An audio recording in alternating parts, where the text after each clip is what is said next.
My friends, let us consider that acuity is the refined clarity of thought and perception which enables one to discern subtle truths. Hi, everyone. Welcome to this week's episode of Acuity Podcast, Politics and Culture. I'm the host, Dr. Lavranos, and I'm the CEO and Chief Litigator at Acuity Medical Law. With me, as always, is my lovely, ever-charming co-host, Amy Hamm. Amy, so nice to see you. Nice to be back in the saddle here. Yeah, good to see you too. Last time it was in person, and now here we are on video again across the vast across the entire country. Landscape of Canada. Yeah, but we make it work. It's kind of awesome that we make it work as regularly as we do. We do. We regularly forget the time zone difference. It's like, wait, is it how many hours apart is that? But we figure it out somehow. Yeah, it's nice. So we missed last week. I was not feeling well. We had just gotten back from ARC. We had a great time there, and we'll release some footage and some material for you guys about our experiences there. What did you think of ARC? What was your impression?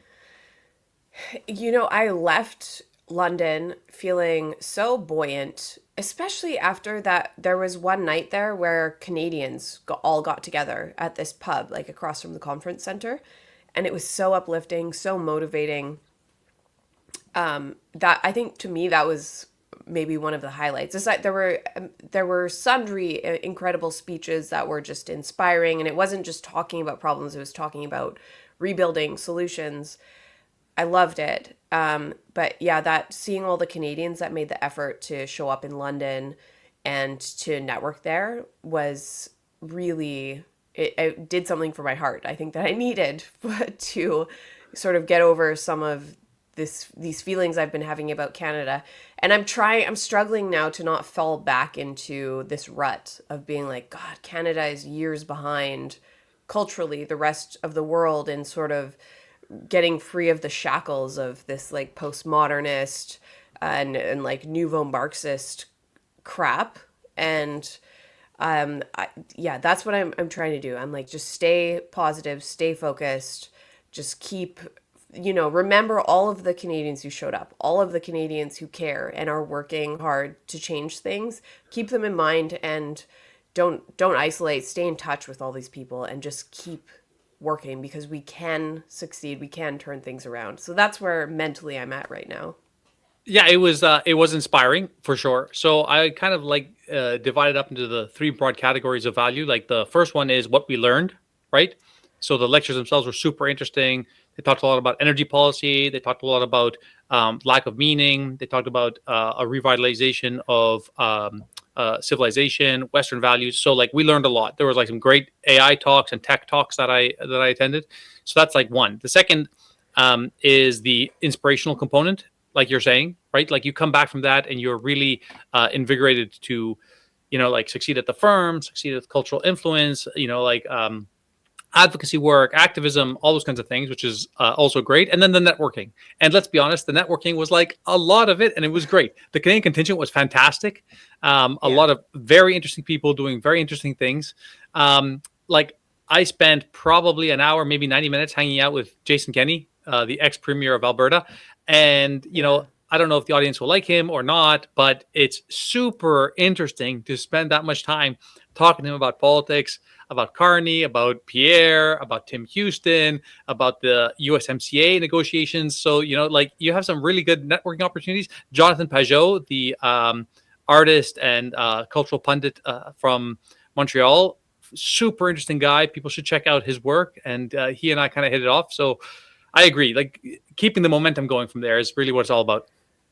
Yeah, another one that was great to meet was Leslyn Lewis, who's this, one-time contender for Conservative Party of Canada leadership. And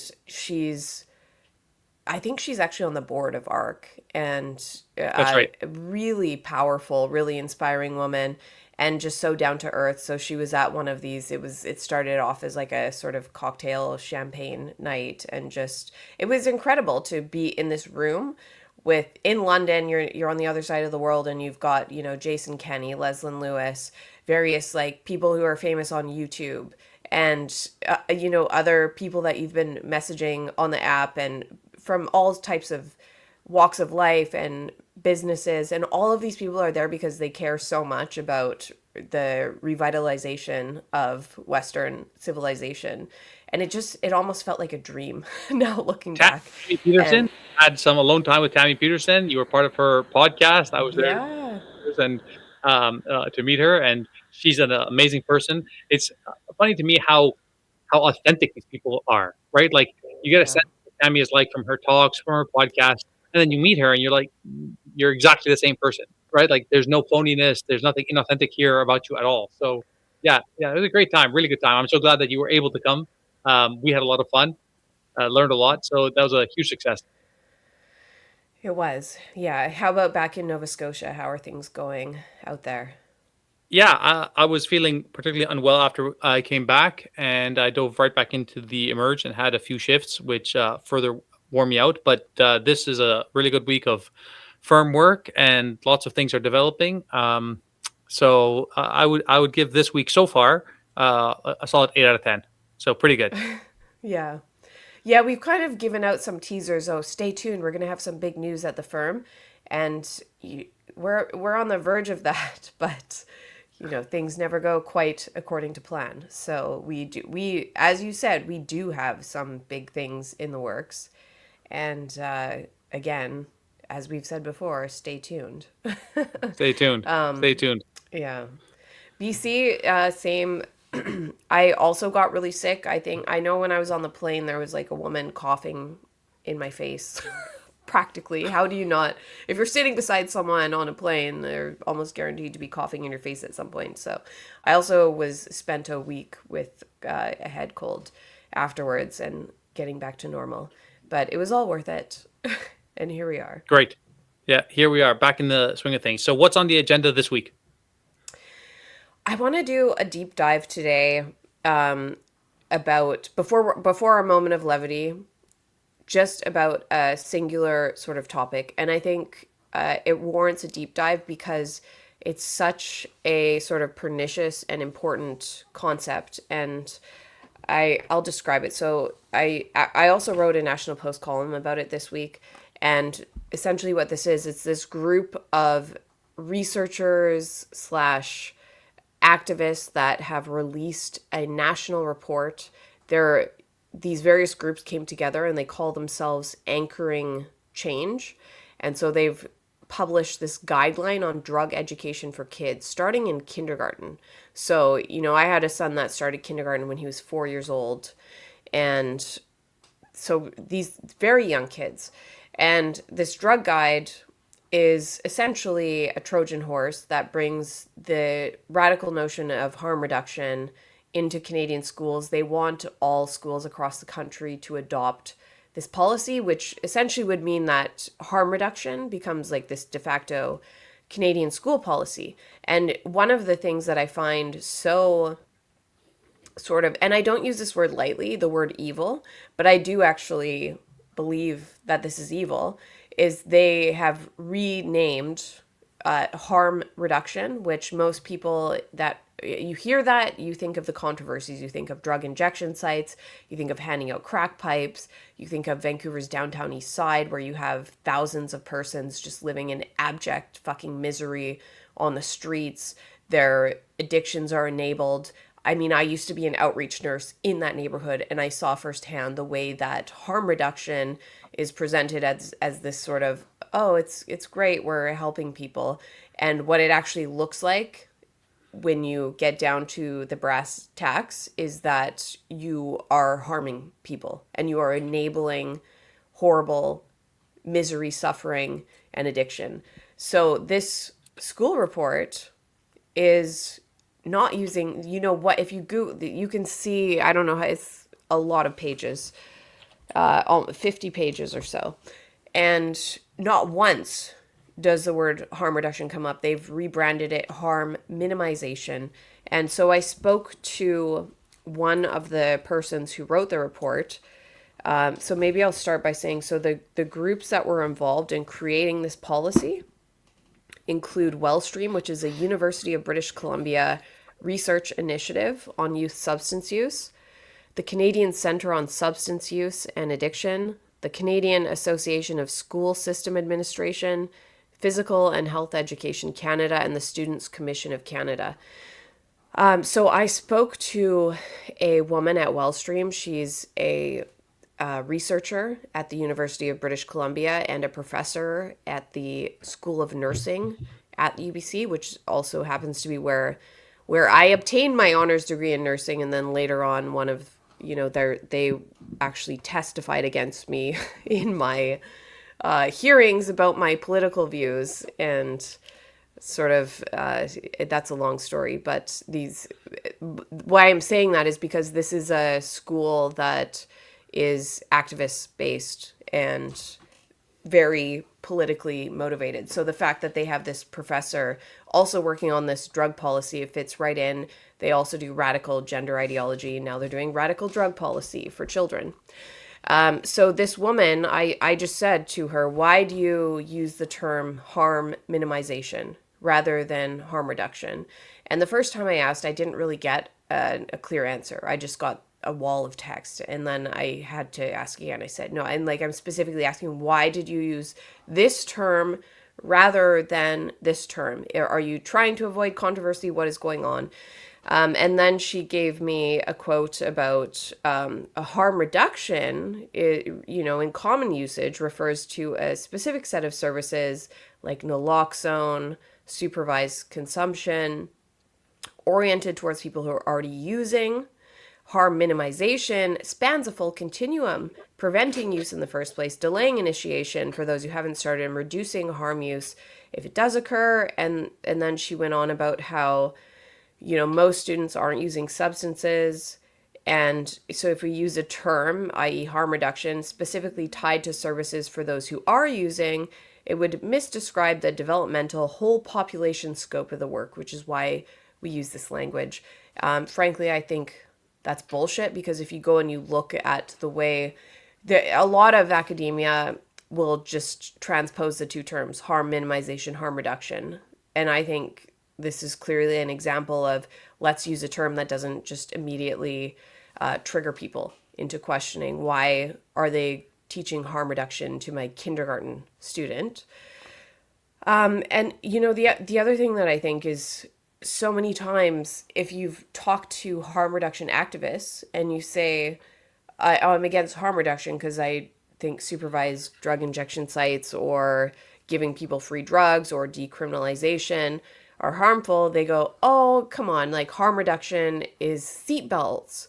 It's a bicycle helmet. All of this is harm reduction. And I'm like, so then why are you using a different term then? Why did you move to harm minimization? If you already have insisted over and over again that harm reduction includes all of these other things, like a bike helmet, why do you have to try to obfuscate even further and not use the term harm reduction? And I know the answer is because it's contentious, and because you are bringing in really contentious, harmful policies, and you're trying to make it the de facto Canadian school policy for our 5-year-old kids. I just think it's evil. And there's so much more in the report that we'll get into, but I've talked a lot. Maybe if you have some thoughts you want to share. Yeah. And then I'll go on. Yeah. So I think it's important to be able to frame that conversation. So, your exposition there is really important. So the two things that jump out at me, the first is these definitions and these principles matter a lot, actually. And the mislabeling of some things like seatbelts and bike helmets as harm reduction, that's false. That's not the appropriate use, because the difference is harm reduction is used in order to reference that a harm already exists, and we're trying to mitigate against that harm. So when we're talking about drug use, you see, this is why understanding the argument from a first principles point of view is critical. Because the first principles that they apply is people use drugs. Therefore, in order to reduce harm associated with drug use, we should allow safe consumption sites, allow fentanyl, allow safe crack, whatever the case might be. But the first principle that they have is that people use drugs. And instead of addressing that first principle by mitigating it, right, by criminalizing it, by having a strong police presence, by keeping people who sell drugs locked up for extended periods of time, by promoting a disincentivization in order to try and deal with that. That's not the direction they want to go, right? So they only want the harm reduction component to apply when they've already recognized that harms exist in a certain location. And so right off the bat, we have to have a disagreement with that, because I looked at the evidence for this about 2 or 3 years ago.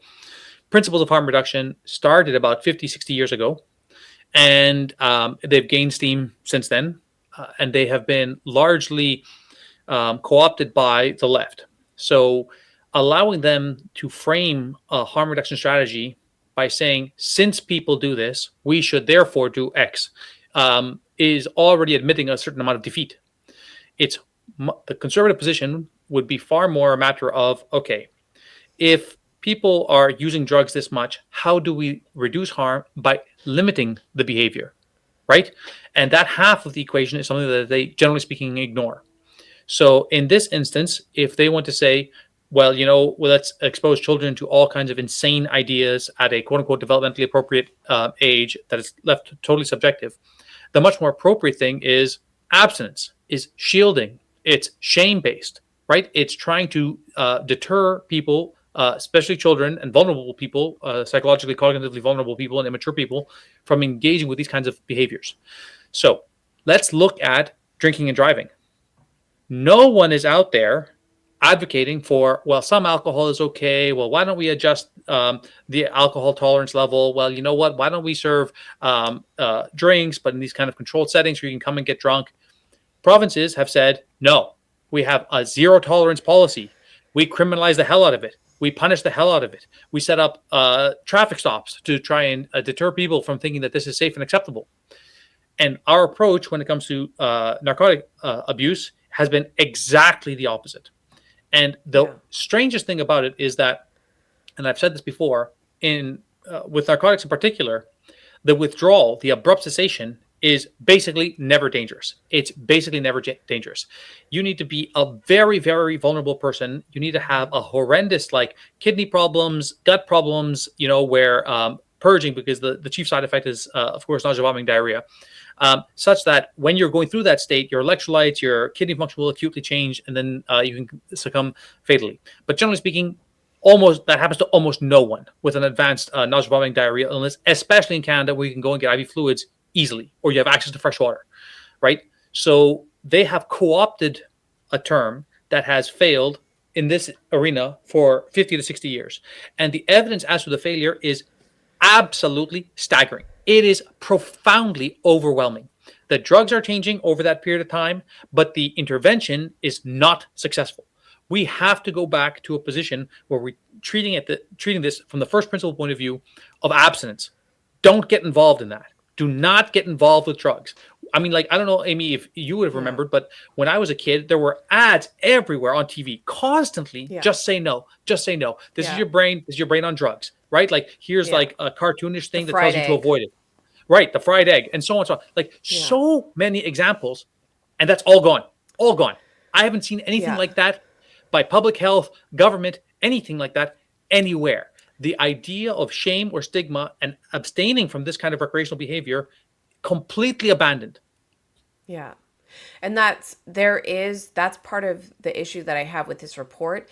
The guideline, there's a lot of anodyne language about support systems, community referrals. It's not giving the explicit language about what harm reduction looks like, but we know what it looks like. And they say that the abstinence only model has failed, but they don't recognize the fact that today youth, while overdose deaths have gone up in youth because we have a drug supply that has fentanyl, carfentanil, etc. in it. So the few youth that do use drugs are more prone to die of overdoses, which is horrific. But they're not acknowledging that the actual young generations today, and these are, there are studies done by the Center for Disease Control in the U.S. There's another one called Monitoring the Future at the University of Michigan.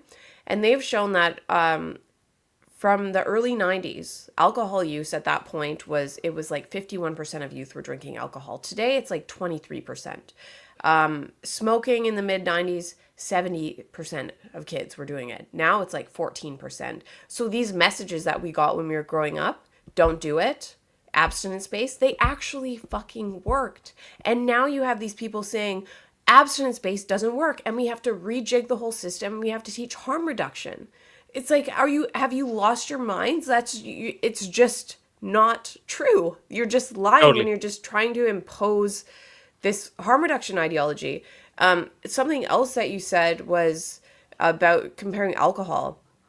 And I would say, like, having worked in, like with addicts in the downtown Eastside, the most sort of harmful and the patients that were the most destructive to themselves and to others were the alcoholics. There weren't a lot of alcoholics down there. Those tended to be sort of more like middle class and addiction. Like usually it would go hand in hand with using other drugs, but most people in downtown Eastside are either using like meth or fentanyl, like uppers or downers.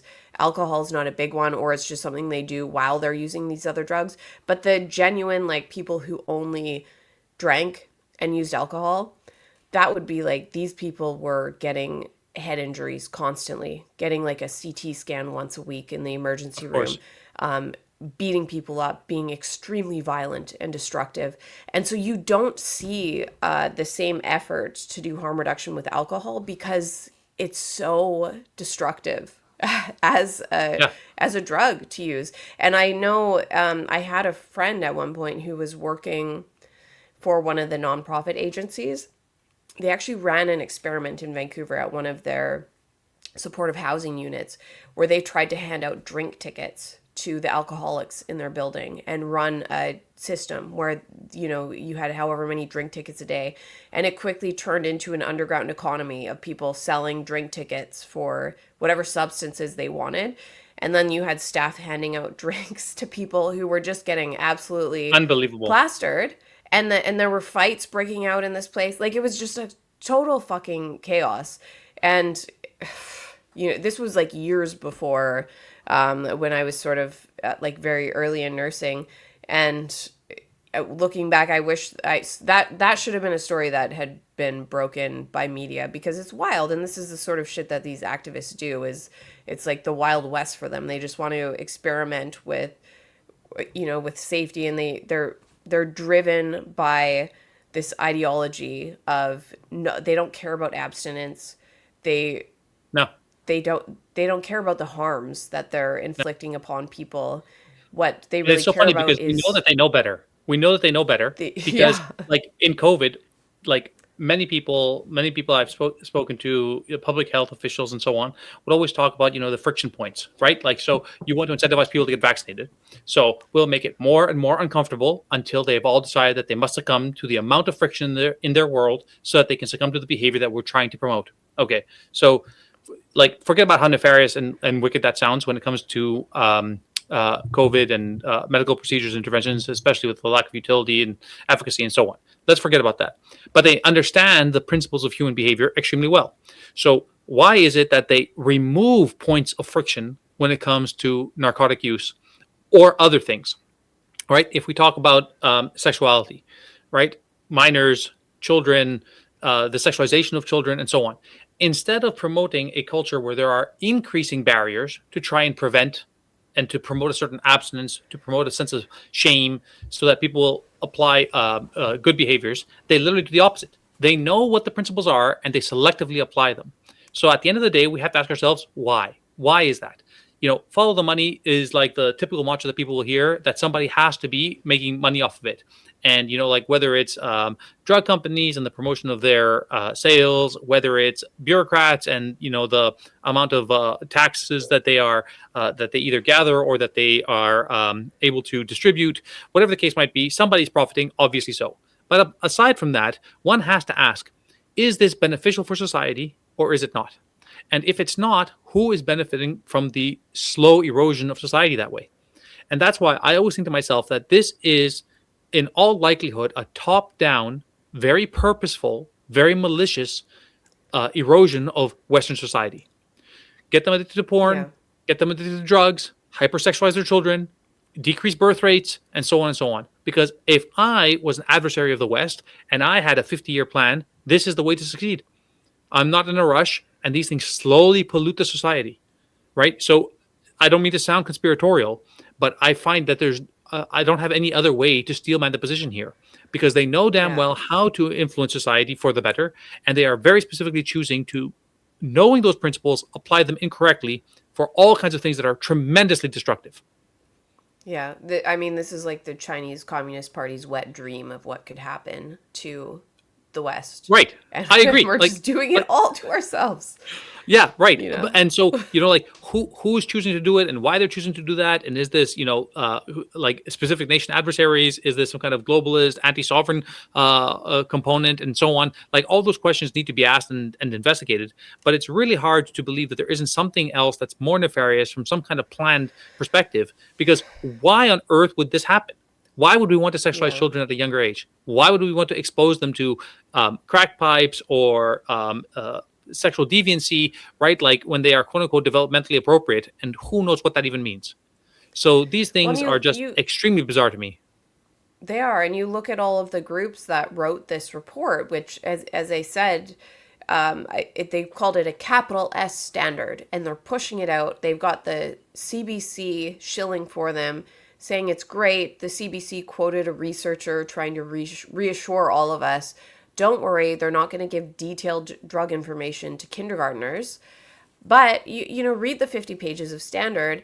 It doesn't explicitly say what can or can't be said. It just says developmentally appropriate. And as we know from what we've already seen teachers do in our schools, there are teachers out there who think that drag queen story hour with men dressed up as hyper-sexualized versions of women twerking in children's faces is developmentally appropriate. So why not show crack pipes to kindergartners? It's going to be, that's the thing. It's all very subjective. And they almost make us sound conspiratorial when we respond to it, because we've seen where this stuff bottoms out, and we're concerned because you make it the official policy and there's no bottom to that. And, BC and Alberta have already had these, this report talks about engagement with community groups and referrals to various services.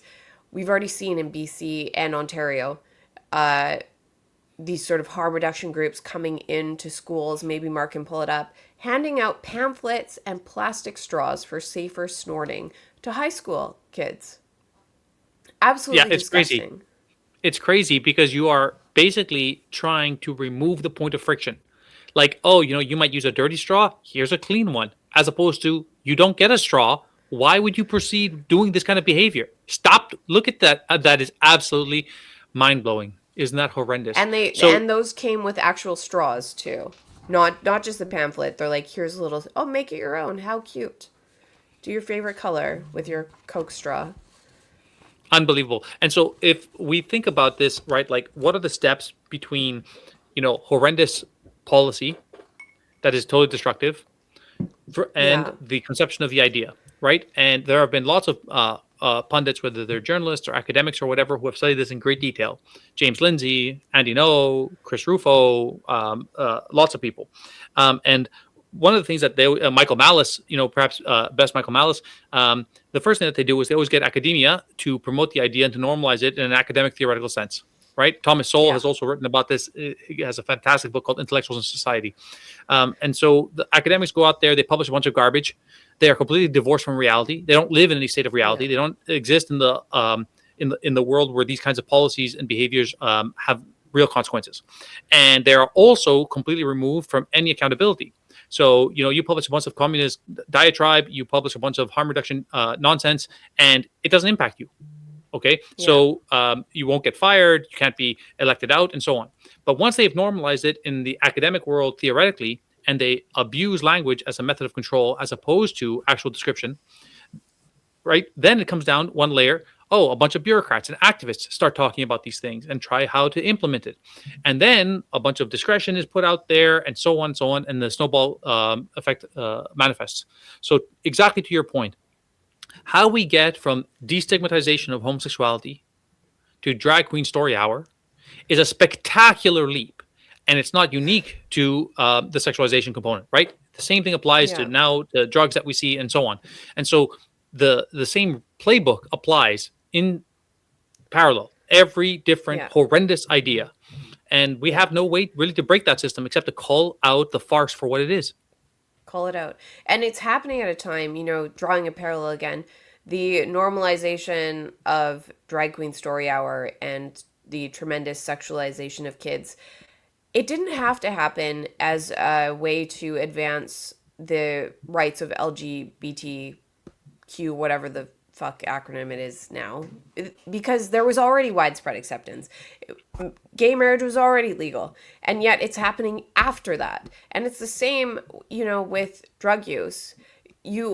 There's no, like, kids are already using less drugs, and it's not like we go around saying that people who use drugs are like morally bereft and they're not given appropriate care and treatment. There's no reason to destigmatize. There's no reason to take it to this extreme of an ideology, and yet this is the precise moment when it's happening. Is like they've already got their sort of claws in the culture, and they're like, now we're going to take it all the way there As far as we can. and as far as we can. It's crazy.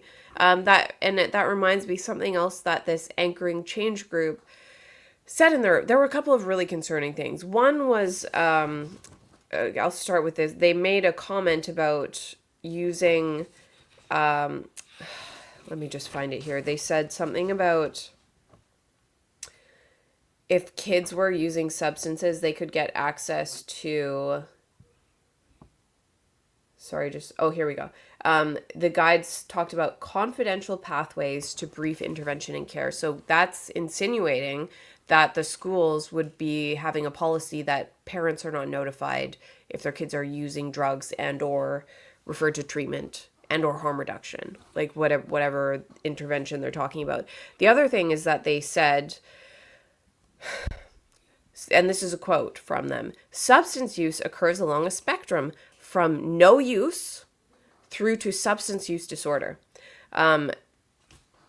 Like, what the hell? That's not a spectrum. No. That's the same as, and it's the same as like saying sex is a spectrum. It's like, no, these are two. There's male, there's female. It's not in between. There's not using drugs, there's using drugs. It's not on a spectrum. Those are discrete points. And they're doing the Totally. same thing, and it normalizes it for kids who go, well, I don't use now, but maybe I'll use later, and I'll just slide back down to not using. I'm just on the drug use spectrum.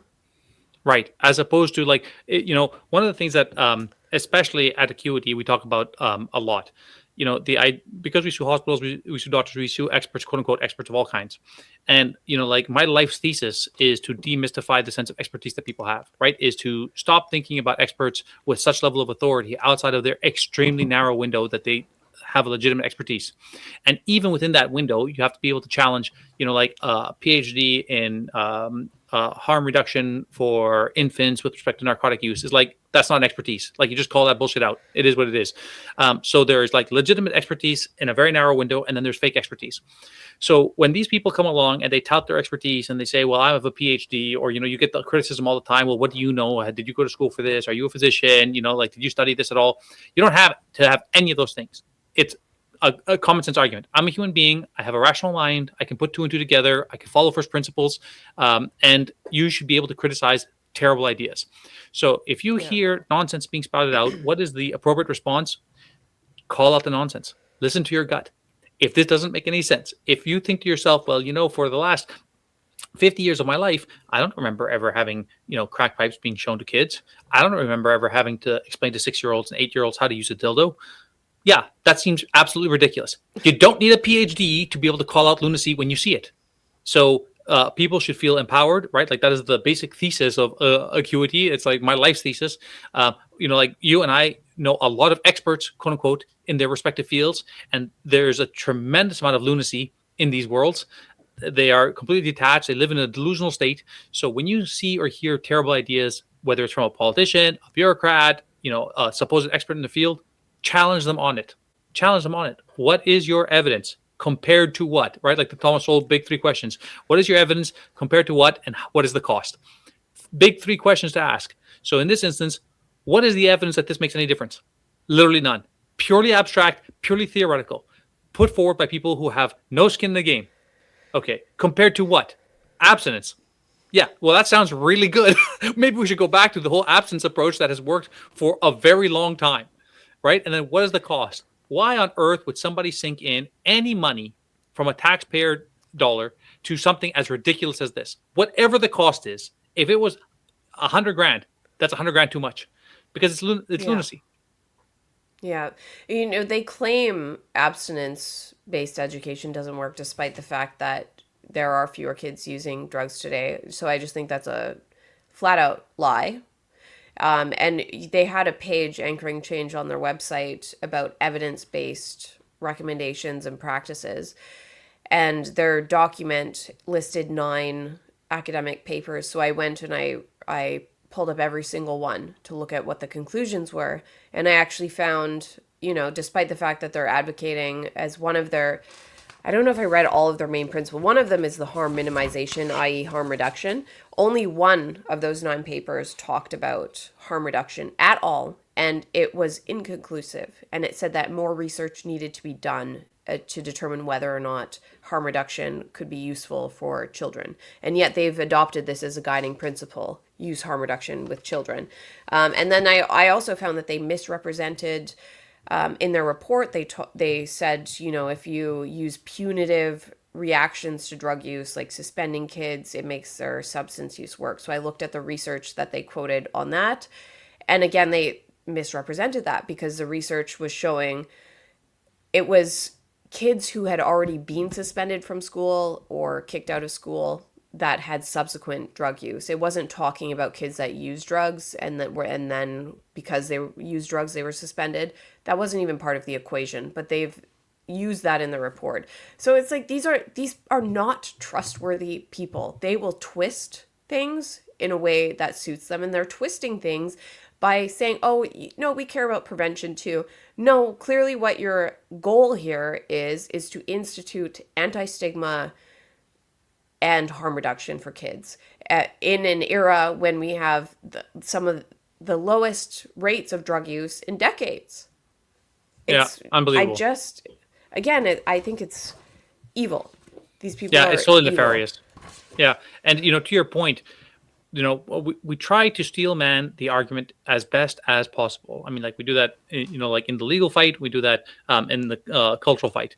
But I cannot see what the steel man for these positions are apart from some kind of nefariousness, whether it's implicit or explicit. Like I just don't see why anybody would think to I go back very often to Edmund Burke and the principles of conservatism that states should have an extremely high threshold for intervention, especially at a systemic level. Very, very high threshold, because you have no idea what the unintended consequences are, what the costs are, and so on. So, I mean, like, why would you try any sort of intervention at this time? I don't understand. Right? Like, who is trying to justify their salaries? Who is trying to do something with respect to an entire population and so on? Because I cannot appreciate what other benefit it would be. Like, we have like very legitimate problems in Canada, fiscal policy, economic policy, housing, energy, healthcare, like the list goes on and on and on. And here we are talking about absolute nonsense. So I don't see, to whose benefit this is at all outside of like a particularly nefarious actors. It's hard to not see it that way. And it harkens back to the way that children in the Soviet Union were indoctrinated in their own schools, where they're given these like cutesy, I think they're even given like little cards about like Stalin and Lenin, and they were basically told how to think and what to believe. It wasn't like, oh, here's geography, here's literature, here's math. It was like, here's the one great nation. You were at the time it was I think anti-religion, so I think any sort of uprising against Soviet indoctrination of kids tended to be from religious families. And ironically today we're still secular, but it's like these new secular ideas and neo-Marxist ideas and like critical race theory and everything have become their own form of religion. And I think that these people it's just very cultish, and it terrifies me. Totally. And what I try to do with my own kids is because they are in public school, and it makes me feel terrible sometimes. We've talked about this. I wish that I could homeschool them, but I can't. It's like I'm not with their father. Separate households. I've got to run my own household. I can't do homeschooling. So they're in public school, but I talk to them about these ideas. I ask them to tell me if people are saying certain things to them so that we can have a conversation about it. I try to prepare their little minds to be strong in the face of irrationality and nonsense, so that when they hear stupid ideas that make them go, wait, does that make sense? Should I just believe because there's an authority figure and an adult telling me? I want them to know you have to, like, there are basic things that you know that are true, and that's what you got to go with your gut and talk to me. And like, if an adult says something that doesn't make sense, it doesn't sit right with you, Be skeptical. Be skeptical. Be skeptical. Don't push that down ever. So I really try to instill that in my kids. And with this drug use thing, because we live in the Vancouver area, my kids see these drug zombies walking around, and I have every sympathy for them. Like, I've worked doing outreach, and I did it because I have compassion for a lot of these people are highly like traumatized people that have very horrible lives, and there's a reason that they've ended up there. So when I say things like that, it's not from a lack of compassion at all. But, you know, my kids see this and they've asked questions about it. And I'll just straight up be like, it's because they're on drugs. You can just be really clear about the harms. I'm not going to sugarcoat it and be like, oh, well, because as these people, well, we're trauma informed. I don't give a shit about that when it's my kids. I'm like, you use drugs, you end up like this person on the streets who's filthy, dirty, looks like they're in pain. They have wounds on their legs. They've soiled their pants in public. I'm like, that's what happens when you become a drug addict. Yes. Like, it should be like that, right? Like, and so when I say a sense of shame, that's what I'm talking about, right? Like, exactly to your point, we don't need to castigate and morally impugn these people who are suffering from like a legitimate disorder. They need compassion, they need treatment. But the compassion isn't in the form of enabling, right? The compassion is in the form of, like the like appropriate punitive parenting. I'm removing you from the situation. You are going to get better, and I'm going to help and make sure that you do not succumb to these wicked forces again. So, I totally agree. What a disaster. All these kinds of policies, this kind of like academic normalization for things that are so destructive to society. And I think it's a really important fight right now, especially coming off of ARC, which we talked about at the beginning, and the idea of renewing Western civilization. We really need to go hard on the people that are trying to indoctrinate our children.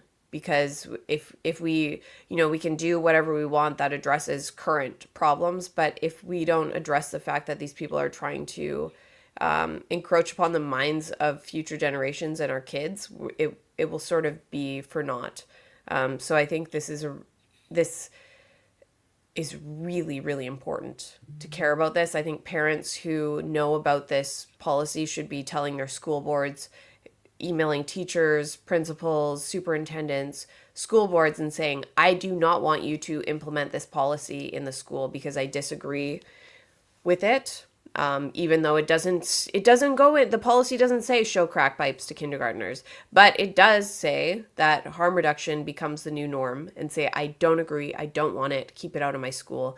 I think parents need to be on guard, and they need to be taking some action, because we're going to lose this fight if we don't stop them from indoctrinating our kids. That's right. The two things that you have to do, you have to speak up against policies, and the second thing is you have to be in the position. So, people who have these concerns should join their school boards. They should participate in some kind of leadership role. So, step up to the plate so that you can promote the ideals that you have and make sure that you are pushing back against bad ideas. Yeah. And Shall we move on to something a little bit more lighthearted? Yeah, let's move to the moment of levity, which is time for some levity. Oh, is Mark going to play the song too? Maybe I'll add it in post. We have to do something about that song choice as well. Sounds like a koi pond song. Yeah, totally. Some kind of like ancient Greek lyceum, right? Somebody playing there while Plato walks around. Yeah, we Oh, need to do something he's about that changing song. it. Yeah, recommendations were welcome for good. No, That's too good jazzy, too. Mark. Yeah, a little intimate, man. That's a. They're all good, but they're all very specific moods. That one seemed like you're Oh, on ecstasy at. This is also very like ravey, ecstasy driven. okay. Something to get behind. Okay, so time for some levity. So one of my favorite topics, Yeah. reality TV. So set the stage for us. I'm laughing because I just can't wait to talk about how ridiculous this is. So you have recently succumbed to peer pressure and are enjoying Love Island. Yeah, I love trashy reality TV. Love Island has always been one. My problem with Love Island is I feel like it doesn't move fast enough plot-wise sometimes. So I watch it a bit slower than other shows. I've only seen 2 episodes so far, but you had noted that it was drastically different tone-wise this season from previous ones. I totally agree with you with the making out. So you have to Yes. explain So this. to catch people up to what we're talking about, okay, Love Island US and Love Island UK started about a month ago, something like that, like in the last 5 or 6 weeks maybe. And we are currently, Amy and I, enjoying Love Island US.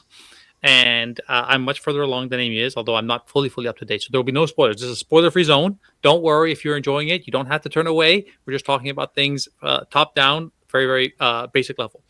And one of the things that I often talk about is when you're looking at when you're watching Love Island is that you can look at the individuals, you can look at their drama, you can look at their backstories, how they talk to one another, and all those kinds of things. And okay, that is engaging for some. Like a lot of my friends, a lot of my friends are like that. To me, the real joy and privilege of Love Island is looking at it both between seasons as it advances, because it gives you a snapshot of where the culture is, what is acceptable practices and behavior in this kind of a romantic setting, and what isn't. But it also tells you, trends, what people like, and so on. But then you get to compare between countries. So when you see Love Island Yeah. US and how they act and behave versus Love Island UK versus Love Island Australia, you get a sense of how and where the differences are between these countries. So to Amy's point, this season of Love Island US is spectacular. It's a fantastic, fantastic season for many reasons. The producers are particularly wicked, which is delicious as an audience member. It must be particularly torturous for the participants. But from where I'm sitting, it's like, whoever came up with this idea is just terrible, and I love it. But they are extremely sexualized compared to typical. I don't know what happened, but it was like a big deal a year ago when couples would make out. Oh my God, I can't believe you kissed him. I can't believe you kissed him. I have never seen so much making out in a single, the first week or 2 of Love Island US as I have this year. It is astounding how easy these people are, the men and the women. Yeah. They all have herpes, guaranteed. If anyone does, they all do. If anyone does, it's just like, well, that's it. Yeah. I'm sure they do at this point. So like that's one thing to take note of. Of course, there's been a lot more, I would say, like normalizing of aesthetics. So 3-4 years ago, the look was very, very embellished. Huge lips, huge asses, very large busts, and people are now gravitating to a much more naturalized look, which is a good thing. I mean, like I think that speaks to like some kind of like progress in society, right? I mean, like the Kardashians have famously undergone reversals of a lot of their cosmetic surgeries, and you can kind of see the impact that this has had in culture across the board. There are some particularly thin, slim girls. There are all the guys have always been the same. They've always been like appropriately muscular and like peak male physiques, but the girls have changed a lot. Yeah. Excuse me. I have noticed, not on this show in particular, but you're right in the fact that usually there's more variety in sort of women's beauty types and physique types than with the men. But I have noticed on a couple of shows, what was it? The last one was the one where the couples go in. We talked about it, and they have to decide whether or not they stay together at the end. They get put in separate houses. Temptation Island? Temptation Island. So that, yeah, I did notice that there were a couple of different sort of guys in that, and they just totally cover the men up if they don't fit the sort of ideal male beauty standard. And this is why the show is so fascinating, is like noticing this right now. So, okay, there were a couple of men that didn't fit normal beauty standards. They were covered up the whole time. If you have women that vary, like there's one on the show that has a fake leg. She had a leg amputation as a toddler. They don't cover the women up because I think the whole body positivity movement really only applies to women. So they're like, well, you have to accept the women no matter how they look, whether they're a little bit bigger, a little bit smaller, fake leg, deal with it. But I have noticed, yeah, these shows, if the men they have no biceps, they're like scrawnier or shorter, they'll just wear a t-shirt the whole time. It's Yep. like we're not expected to look at that. And that is, again, that's fascinating. Like you can just judge me and Aris for our love of absolute trash TV, or you can look at us and be like, look at these amazing and astute observations that we're making about the culture. Exactly. That's where I'm at. So like I have a team of nurses that I work with who are really, really into this, and I really look forward to my shifts with them to catch up on the gossip, the perspective. Mostly because like, yes, of course it's fun, it's interesting, there's like a mutual bonding, all that sort of thing. But then also this is like my window into what the average 25, 26, 27-year-old female thinks about the show. Who do they like? Who do they not like? So there's like tremendous nuance to the show. So one of the things that I am heartened by is I don't know that you would have seen this person yet, but there is a very tall, quite handsome, darker skinned gentleman who has an incredible physique. His body fat percentage is probably like 5. He's absolutely shredded. And none of the girls like him because he's dumb as hell. And it's incredible to hear the girls say that, Yeah. And one of the things that happens in the context of the show is girls keep gravitating back towards him. Like he has a certain charm to him. But I love the fact that these girls online and like in my own circle, these girls are getting dragged. Because it's like, girl, can you not see how dumb he is? And so there's a sense of like peer pressure shaming about gravitating towards somebody who has nothing else to offer except being so superficial. So, like you get to see, okay, well, maybe 5 years ago, that wouldn't have been the case. Maybe we were a lot more superficial. Maybe the dumb jock stereotype would have been, oh, well, that's okay. That's much more appropriate. Right. So you get to really see these kinds of things manifest. It is fascinating. My take is it's more acceptable to go for a dumb woman if she's beautiful. Less so for a man. I think a man has to offer more than beauty. But if you don't have smarts, if you don't have money, at least you have to be funny. So I haven't seen this guy in the show yet, but I'm assuming that he can't crack a joke. He's not funny. He is not funny. No, he's not funny. To your point, there's another gentleman who you would have seen this in episode 1 when all the couples are first matching up. They had like a really interesting way that they did that this season, and he had announced beforehand that his profession is that he was not a nurse, but a nursing assistant. Oh yes, yeah. And he is a handsome gentleman. He is pretty charming. I don't think he's dumb. He can maintain conversation pretty fluently. And none of the girls wanted him. And I talked to the girls at work about this, and some of them had no problem admitting, which is great. The candor is really appreciated. But some of them had no problem admitting, like, my dude, I'm sorry, but that's just a no. That's just a no. Yeah. I can't do that. It's different if you were a nurse. It's different if you were like pursuing nursing. It's different if this is like your career that, it's a stepping stone. But this guy was very, very proud of his job. He loves working with old people, looking after them, bathing them, rec therapy, and so on. But a lot of girls, much to your point, felt pretty comfortable saying, not my thing, couldn't do it. Yeah. There's that stigma again. And it's, What I would say about male nurses that I know is I don't know any male nurses that married female doctors. They are pretty much all paired with other female nurses. That's just a cultural norm, I think. Yeah. Yeah.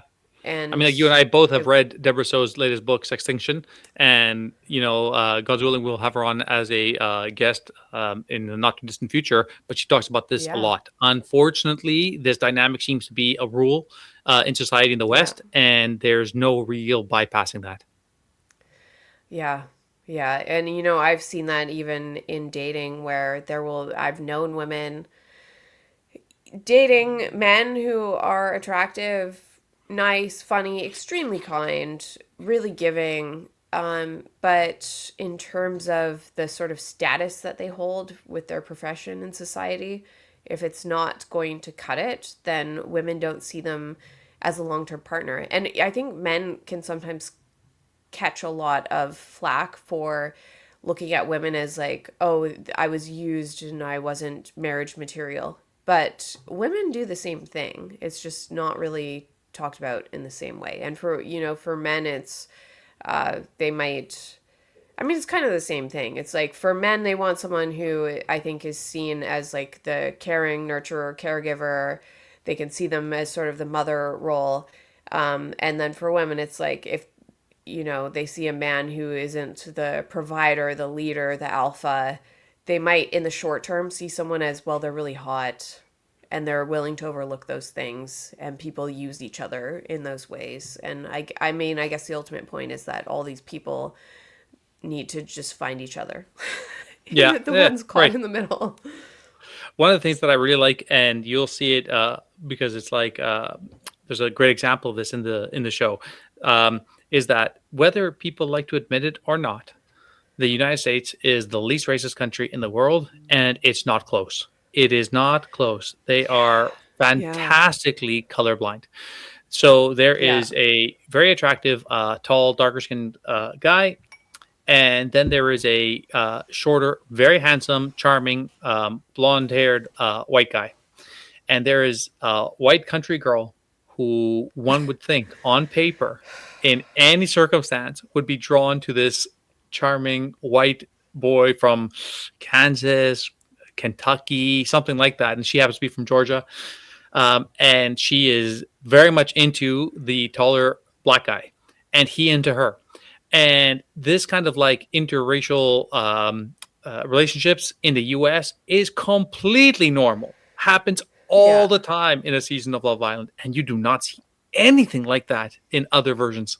So I always love to talk about that and bring that up to the girls I work with, to my friends. That's so true. And not to bring it back into dark topics, but it's the same thing where we were talking about bringing in, this like pride into schools at the time, or drag queens when everyone's accepting of gay people. It's the same as like CRT and saying we're so racist, everything's racist all the time. We're the most racist place in the world. It's obviously not true, because even Obviously. this is like a lowbrow example of pop culture. And where is the racism? It's not there. It's Not there. everything Yeah. is fine. And it's Yeah. a manufactured racism is like a manufactured problem in the US right now. It's unless you're talking about racism against white people. Totally. I Thomas I always also says wanted that the supply of racism far exceeds the demand.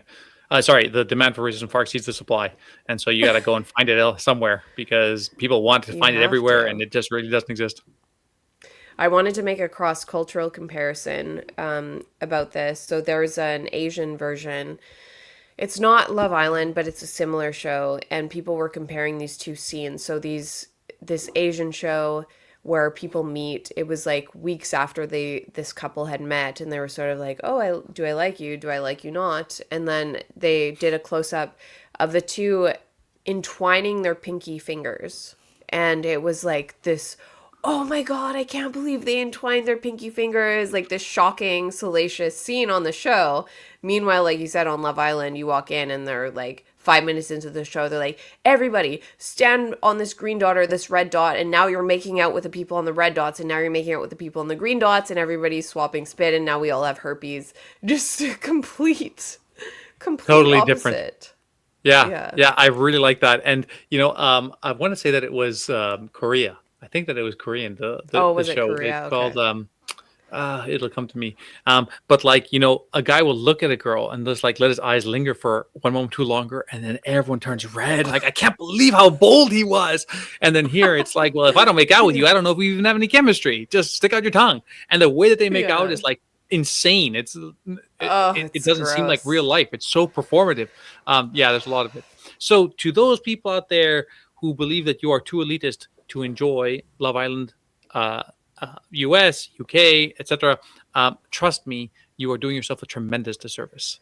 This is like putting your fingers on the pulse of society. This is the zeitgeist. It's a massive show. It's extremely successful, multiple countries. So if you have the time, you should find the interest. You really should. And, join us. I joke about this with my boyfriend that when we watch reality TV, we are getting our PhDs in anthropology. And That's it's exactly not even a lie. And look Yeah. at the state of academia. I think that, we should be. This is I at should least just as call good as myself a like 50% doctor of the now. papers out there. Yeah, exactly. It's at Yeah. least as good as 50% of the papers that are being published, right? I mean, like, For the next episode, can you please introduce me as Dr. Amy Hamm? yeah, I put Dr. in the Amy work. Hamm, PhD anthropology, sociology. So maybe we'll make this a bit of a recurring theme. Maybe we'll talk about this as you catch up in the season, and then we can have like a spoiler disclaimer on screen, and we'll talk a little bit more candidly about what we've seen and what we like, because I'm all for it. I'm all for it. Same, and there are a lot of really good, really trashy shows coming up. The new ones coming out. Stay tuned. I mean, like, we get the highbrow in the first half. You get a little bit more of the, semi-lowbrow in the latter half. But don't be ashamed of what you guys like. Yeah. Except drugs. Don't do drugs. Yeah, don't do drugs, kids. Drugs are bad. They make you soil your pants in public. Don't do it. So thanks, everyone, for tuning in. As always, we love to read your comments. Like, subscribe, follow anything that is relevant on any platform if you care to. But most importantly, leave those comments, because we really, really enjoy reading them. We talk about them to each other, and we incorporate them into how the show progresses. And if you want to hear about any specific topics as they come up, you're always welcome to let us know. So thanks so much for tuning in again.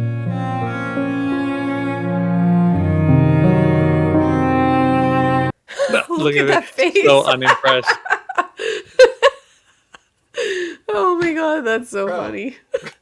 Bro, like, as it was going on, like, it was just going on and on and on, and I'm like just like trying not to like fall asleep, and then I'm like, well, at least they don't do it all the time, And then Aris like, actually, we're going to be the hardest I've laughed on. We're going to be actually doing this podcast is going to be half Love Island review from now on. It was about 20 minutes, Mark. It was about 20 minutes, okay? And it was a slow news week, by the way. If there are bigger topics, then we won't, okay? But it was a slow news week. Like, the war in Iran is back on, as if that qualifies for news. I know, but I mean, like, it's like, this is what society is. This is the zeitgeist. This is how people are. Bro, they're trying to get people to subscribe to their OnlyFans. That's like their main motivation of being there. I actually have tears coming out of my eyes. I love it. Mark, include that. Include your reaction at the end of this.